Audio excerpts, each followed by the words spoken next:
It was a late Thursday evening when I first stepped foot into that apartment. The building was old, probably from the 1950s, and it creaked with every step I took. The elevator smelled like mildew, and the wallpaper in the hallways was peeling off in long, yellowish strips. It had been months of searching for a new place, and when the landlord, Mr. Thomas, showed me the unit, I didn't think twice. The price was reasonable and it was spacious. Far too good to pass up, especially in a city like this. My name's Jason. I'm in my early 30s, recently divorced, and trying to get my life back on track. When I walked into apartment 3B, I noticed the odd feeling in the air. It was colder than it should have been, even though the radiator was running. But that wasn't the strange part. It was the silence. No sound from the neighbors, no hum from the city outside. It was as if the whole building was holding its breath, waiting. "Take a look around, Mr. Thomas said with a smile, his thin lips stretching across his face. "It's all yours if you want it." I nodded and wandered through the rooms. It was a 2-bedroom apartment, with faded hardwood floors and dark wood trim on the windows. The kitchen was small but functional. I could already imagine cooking meals in it, despite the unsettling quietness. The bedroom was at the far end of the hallway, and as I walked toward it, I felt something strange. There was a heavy, oppressive feeling in the air, like the walls were closing in around me. I shook it off, but a chill ran down my spine. That's when I saw it. A dark, shadowy figure at the end of the hallway. At first, I thought it was just my imagination, a trick of the dim lighting. But as I blinked and focused, the figure remained. A silhouette of a man, standing perfectly still, almost motionless. I froze, my heart pounding in my chest. "Mr. Thomas?" I called out, my voice suddenly weak. There was no answer. I turned back toward the figure, but it was gone. I didn't think much of it at first. Maybe it was the stress, the lack of sleep from moving across town. I stepped into the bedroom, trying to shake off the feeling. But when I glanced back into the hallway, the figure was back, standing in the exact same spot. This time, I could feel the presence. It wasn't just a shadow. It was like something was watching me, studying me. I turned back to Mr. Thomas, but he was gone. The door was slightly ajar, and I quickly walked out of the apartment, wondering if I had just imagined the whole thing. But the strange thing was, the apartment still felt like it was watching me, like something was waiting, and no matter how much I tried to convince myself otherwise, I couldn't shake the feeling that I wasn't alone in there. The first few nights in the apartment were uneventful, at least on the surface. I went through the usual routine, unpacking boxes, settling in, and getting used to the quiet. But the moment I turned off the lights and tried to fall asleep, something felt wrong. The air was thick with tension, like the apartment itself was holding its breath. The first noise was subtle, a faint scratching sound, almost like nails running across the walls. I chalked it up to the building settling, but as the days went by, it grew louder. Each night, it seemed to get closer, more distinct, until I could hear it as clear as if someone was right next to me. It came from the walls, from the floors. Sometimes it sounded like someone walking just out of view, their footsteps echoing through the empty hallways. But when I would open the door to check, there was never anyone there. Then came the whispers. At first, it was nothing more than a murmur, so faint that I thought I might have imagined it. But one night, as I was trying to fall asleep, the whispers became clear. It was like a chorus of voices, just out of reach, barely audible but unmistakable. They weren't speaking any language I recognized, just a jumbled mess of sounds that felt wrong. I sat up in bed, my heart racing, straining to listen. The whispers grew louder, more frantic. They seemed to be coming from the walls, from the ceiling, from everywhere. I jumped out of bed and rushed into the hallway, but the building was eerily quiet again. No one was around. No footsteps, no voices, just the oppressive silence. It wasn't until the third night that things took a darker turn. I had just gotten out of the shower, steam filling the air, when I noticed something strange. A single word scrawled across the mirror, as if someone had written it with a finger dipped in water. The letters were uneven, jagged, but unmistakable. Leave. My heart skipped a beat. I quickly wiped the mirror, hoping it was just a trick of the steam, but the word remained, clear as day. I stood there, frozen, staring at it. How could that have happened? I was the only one in the apartment. I turned in circles, desperately searching for an explanation, but nothing made sense. Then the power went out. The lights flickered once, twice, and then everything went dark. I fumbled for my phone, using the flashlight to find my way around the apartment. The whispers had returned, now louder than ever. But they weren't just coming from the walls, they were coming from the air itself. They felt like they were inside my head, like something was trying to crawl into my thoughts. I rushed to the breaker panel, trying to reset the power, but it wouldn't work. The entire building was without electricity. Suddenly, the temperature in the apartment dropped. My breath was visible in the air, a cloud of mist every time I exhaled. The hairs on the back of my neck stood on end as I heard it. The unmistakable sound of footsteps, heavy and slow, walking toward me. I spun around, but there was no one there. I couldn't take it anymore. I grabbed my coat and bolted out of the apartment, slamming the door behind me. My heart was hammering in my chest as I stood in the hallway, staring at the door to 3B. The whispering had stopped, but the unease remained, pressing in on me from all sides. And then, just as I was about to leave, I saw him, the figure from before, the one I thought I had imagined. He was standing at the end of the hall just like before, but this time his eyes were wide open, staring directly at me. There was no emotion in his face, just an empty, hollow gaze that sent a shiver down my spine. I couldn't move, couldn't breathe. The only thing I could do was stand there, frozen in place, as he slowly began to approach. And that was when I heard it, the low, guttural growl coming from behind me. I turned, my heart racing, but there was nothing there. No one, just the empty hallway. The growl was followed by a voice, low and rasping, whispering in my ear, "You shouldn't have come here." I didn't wait around to see what happened next. I ran. I don't know how I made it out of the building that night. My legs were like jelly, my heart pounding in my ears, but somehow I managed to stumble down the stairwell, not daring to look back. Once I reached the street, I didn't stop running. I just kept going, further and further away, until the oppressive weight of that apartment, that building, was miles behind me. I spent the next few days in a daze. I didn't go back to the apartment, even though I still had a lease to honor. Couldn't. I tried to stay with a friend, a guy named Peter, but the memories haunted me. The whispers, the figure, the growl, it was all too real.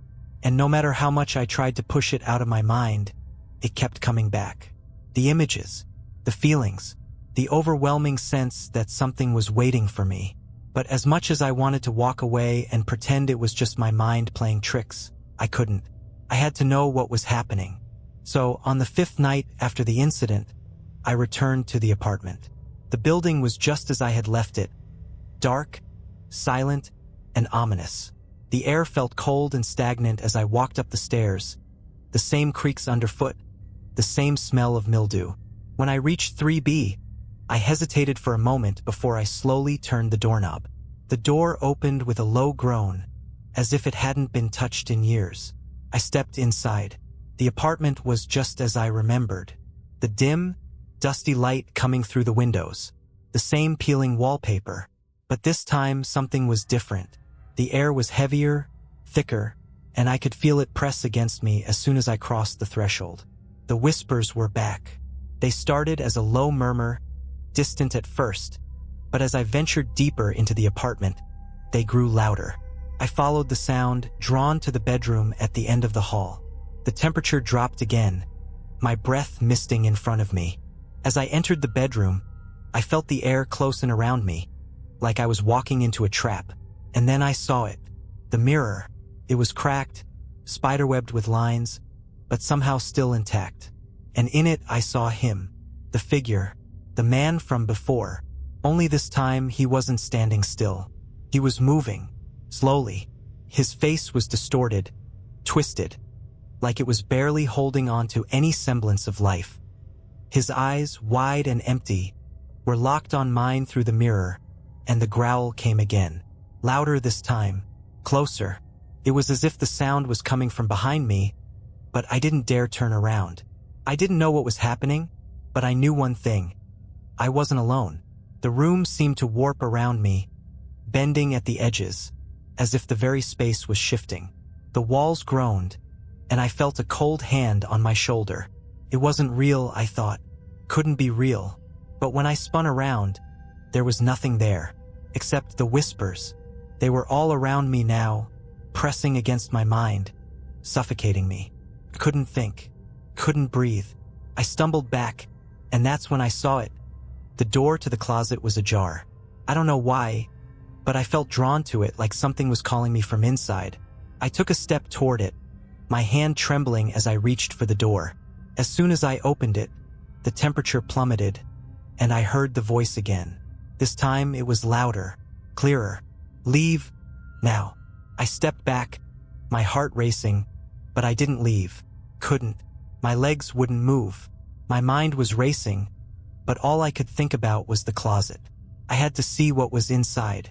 And then, in the corner of the closet, I saw it. A pile of old, yellowed newspapers, stacked haphazardly, as if someone had been hiding them there for years. I reached down, pulling one from the pile, and my blood ran cold when I saw the headline. Mysterious disappearances in Building 7. Tenant found dead in 3B. My hands shook as I read the article. It was from 1963. The story spoke of strange occurrences in the building. People hearing voices, footsteps in empty rooms. And then, the final line sent a chill through me. The previous tenant, a man named Richard Moore, was found dead in the apartment. His body mutilated and unrecognizable. Authorities could find no explanation for the cause of death. My breath caught in my throat. Richard Moore. That name. It sounded familiar. I didn't know why, but it had a certain ring to it. And then it hit me. Mr. Thomas. The landlord. His smile. His eyes. I'd never really thought about it before, but he had looked too old to be in charge of an apartment building. His face seemed off, like he didn't belong. I had to get out, but the whispers had returned, louder, more desperate now.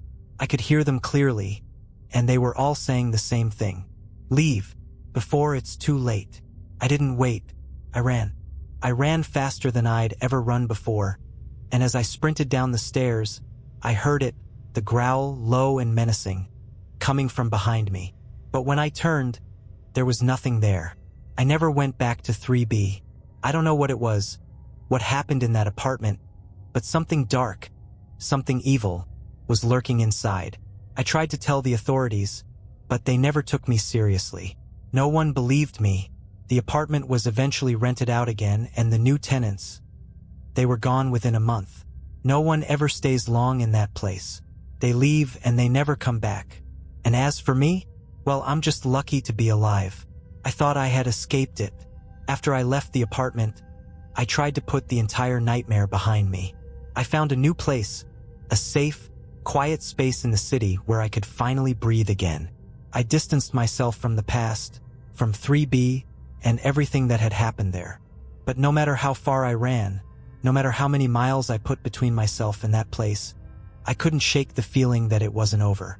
Every night, as I lay in bed, I would hear it, the whispering, soft at first, like a breeze brushing against my ear, but it grew louder over time. The words were always the same, come back. I tried to ignore it. I told myself I was imagining it. I told myself it was just the lingering effects of what I'd been through. But deep down, I knew something was wrong. The more I pushed it aside, the more persistent the whispers became.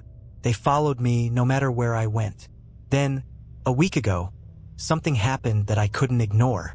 I was sitting in my living room, going over some paperwork for work, when I got a strange call on my phone. The number was blocked, but I answered anyway. The voice on the other end was familiar, but I couldn't place it at first. Jason, the voice rasped, like it was struggling to speak. You can't escape. I froze. My blood ran cold as I heard that voice. It was Mr. Thomas. His voice had a hollow, eerie quality to it, like he wasn't really speaking at all, but rather something else, something using his voice to communicate. Leave, before it's too late. It's already started. I tried to speak, but my throat felt tight, like I couldn't form words. The line went dead before I could even reply. I immediately called the number back, but it was disconnected. No answer. Nothing. It was like Mr. Thomas had never existed at all. But I knew that wasn't true. He had been there, and somehow he was still connected to that apartment, to the evil that resided within it. Later that night, I did something I hadn't wanted to do. I drove back to the building. Couldn't help it. The pull, the fear, the strange sense of duty. I had to know if it was real, if the apartment was still the way I remembered it. The building looked even worse than it had before. The windows were dark, the hallways even more silent than they had been. As I walked up the stairs, I could feel my heartbeat pounding in my chest. My fingers trembled as I reached the door to 3B, but I forced myself to turn the handle. Creaked open just as it had the first time. The apartment was empty. It was quiet. The shadows seemed to stretch unnaturally across the room, like they were alive, waiting for something. I stepped inside, my breath shallow and quick, my eyes scanning every corner of the room. That's when I saw it. A pile of old photographs, scattered across the floor in the middle of the living room. They weren't just random photos, they were pictures of me. Pictures I had never seen before. Some of them were taken in the apartment, some outside, near the building, some I didn't even know where they came from. There were hundreds of them, all featuring me in places I'd been, in moments I didn't remember. I picked one up, my hands shaking. In it, I was standing in the hallway of the building, looking toward the apartment door. But my face, it was wrong. My eyes were wide open, unblinking, staring straight at the camera with a look of sheer terror. I dropped the photo, my heart racing. Couldn't breathe. I turned, looking for a way out, when I heard it again. The whispers. But this time they weren't distant. They were in the room with me, all around me.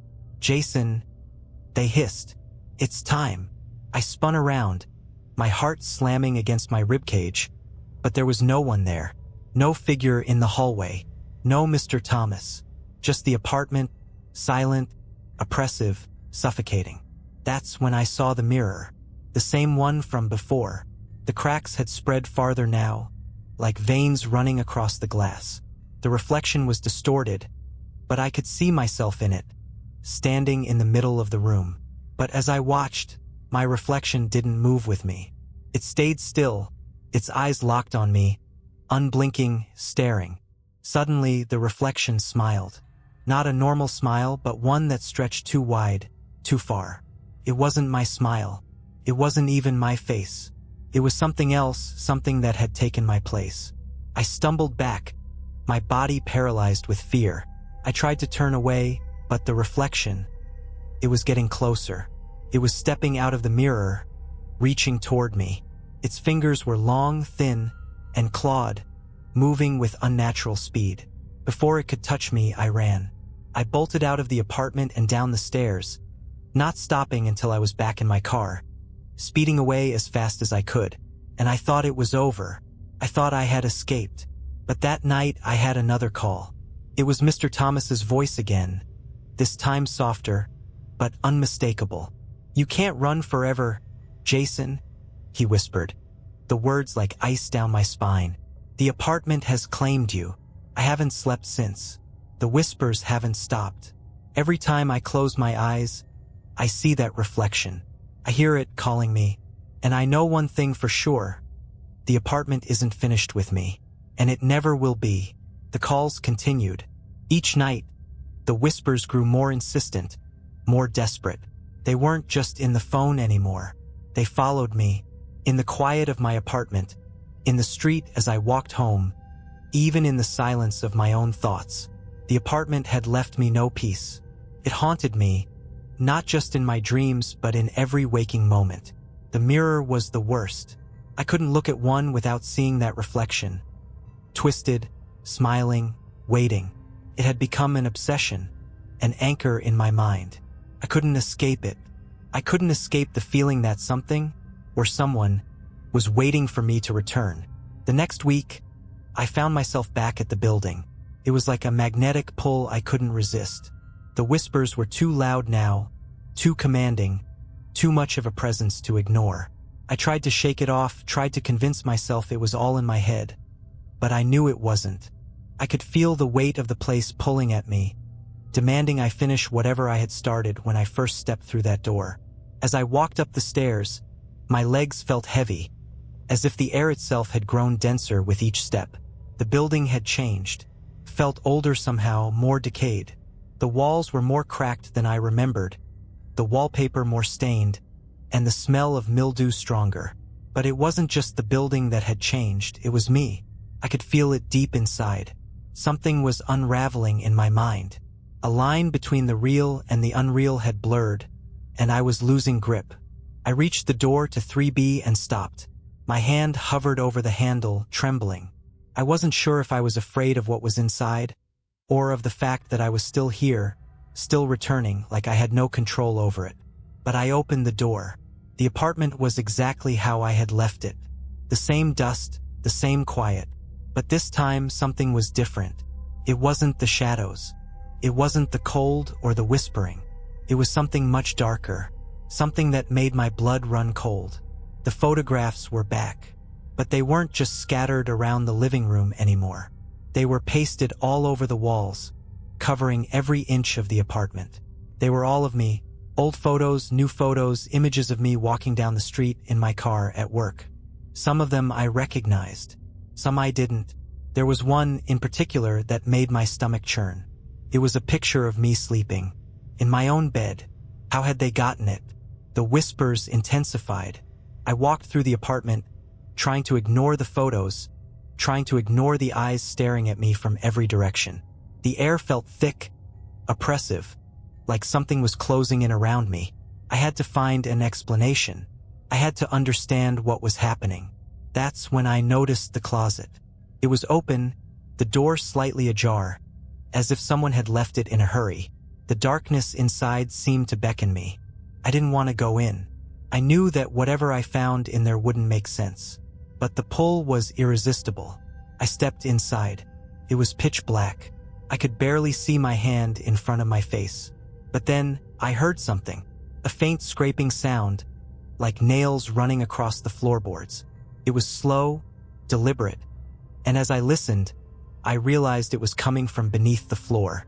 I crouched down, my heart racing, and felt the floor with my hands. There was a soft, uneven spot near the back of the closet. I pushed against it, and with a loud creak, the floorboard gave way.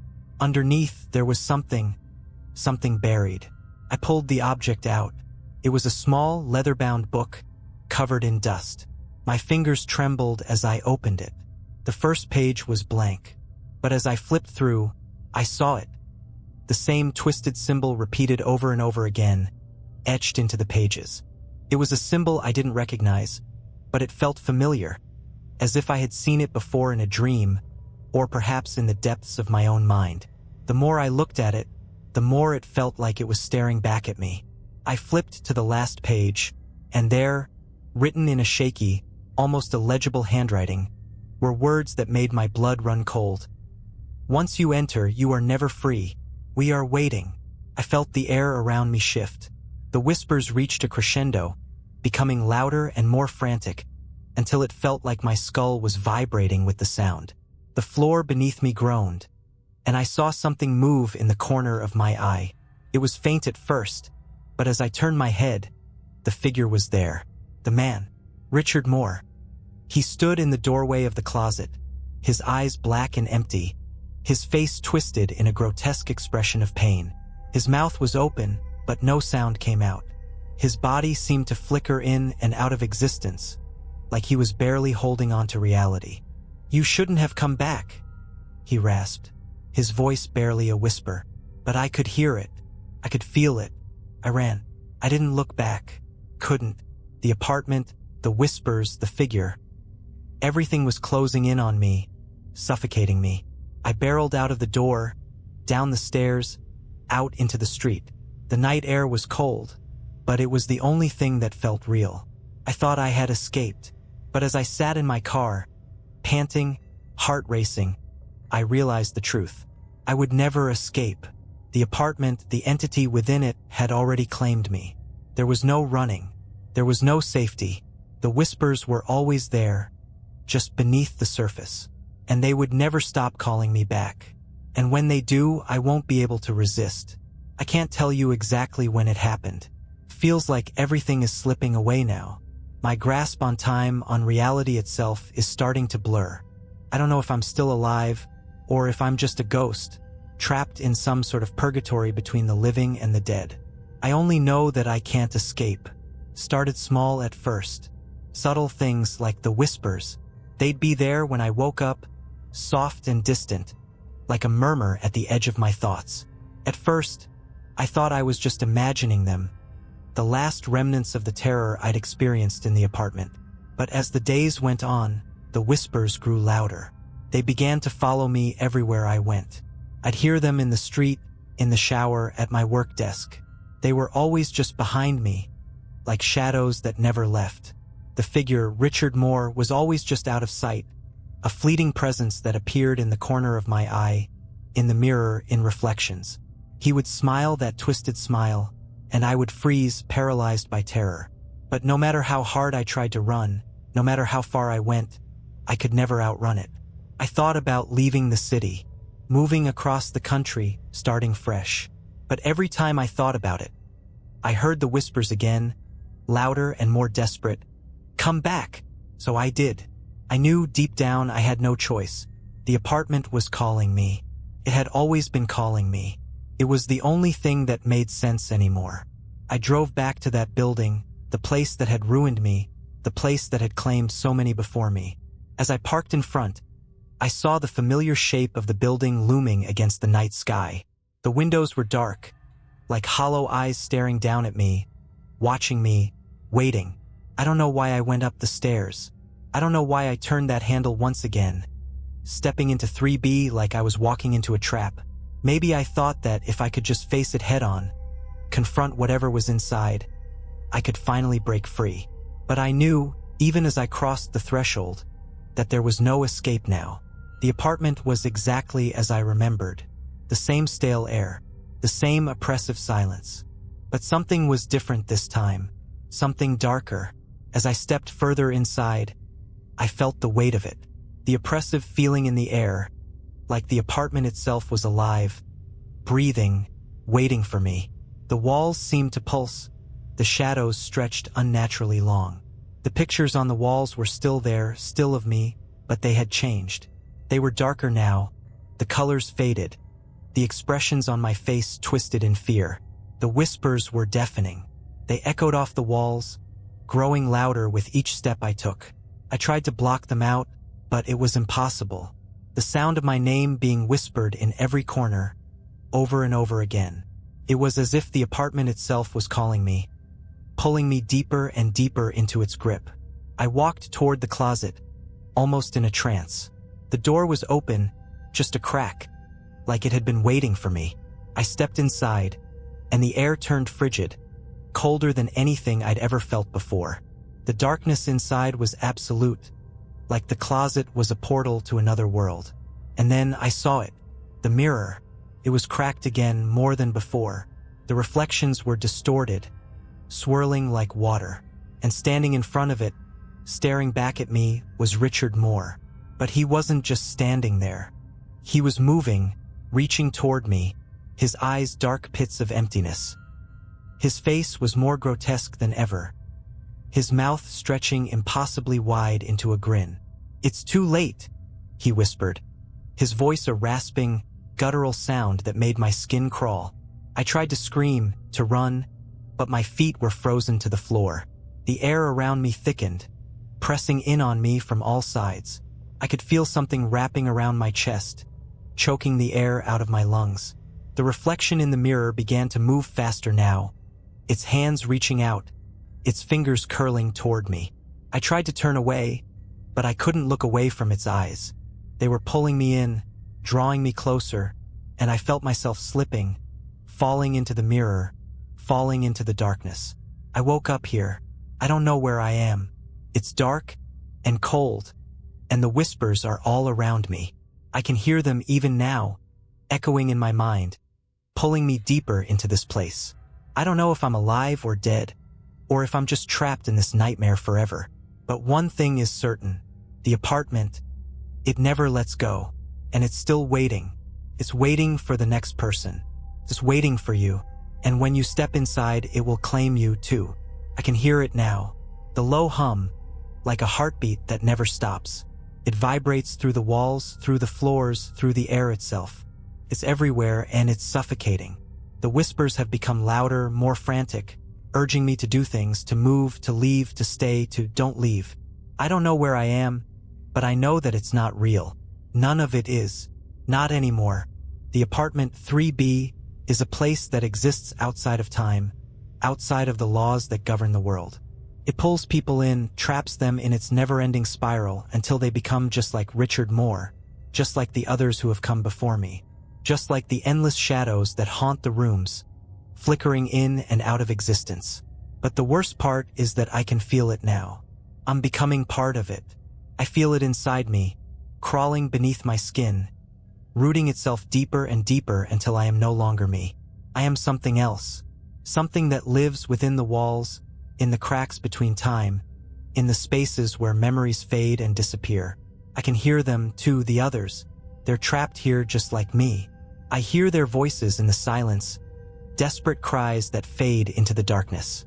They're the ones who never made it out. Their stories, their screams, all echo in the space where the apartment has twisted reality itself. I thought I could escape.